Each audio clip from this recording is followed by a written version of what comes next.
Longtime Browns beat reporter Tony Grossi on his thoughts on if Jimmy Haslam and Andrew Berry are on the same page in this coaching search. To me, it's very reminiscent of the search that was conducted by Joe Banner and Mike Lombardi in their second year together that produced ultimately Mike Pettin.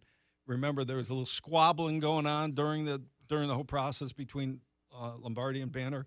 So they hire Pettin, and Haslam was so disgusted with what he saw that he fired them both after he hired the coach. And remember, he promoted Ray Farmer. And what good did that do? Yeah. But it feels like that, like he doesn't trust the man he put in charge of the search because supposedly Andrew liked Shieldhouse, and that was his candidate. Yeah, Chris, it certainly seems like this is kind of spinning in a circle, this coaching search. No, they're not dysfunctional. Jimmy said that. Jimmy told you that they're not dysfunctional. So no, Tony's all wrong. Look, I mean, Shieldhouse certainly strikes me, and I talked to somebody who knows Nate and said, they were on to him pretty quickly, and in terms of early in the process, he was a guy they identified. So clearly there was a lot of the people doing the searching for the next coach really liked him. But again, I go back to Jimmy Haslam's last 3 words as he's walking away from the podium, January 5th, were absolutely great coach when talking about Jim Schwartz. And I wonder, it absolutely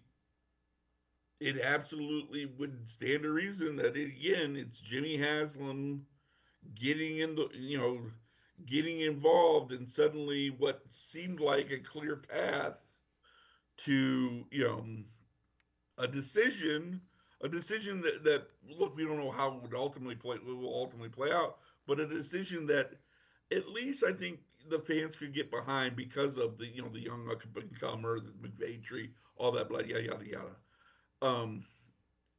They could have got behind, but now you just look like you have no direction. It's Johnny Manziel. It's like he said, it's the Pettin search. And it does stand to make you ask what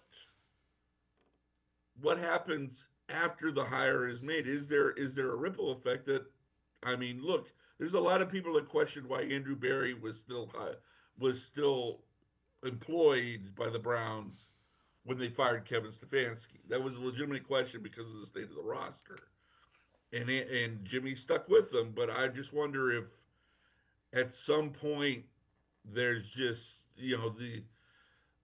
this during this search this clashing that may or may that might derail the process if it's something that's going to ultimately lead to a change in that dynamic. Yeah, that's certainly a logical and valid question.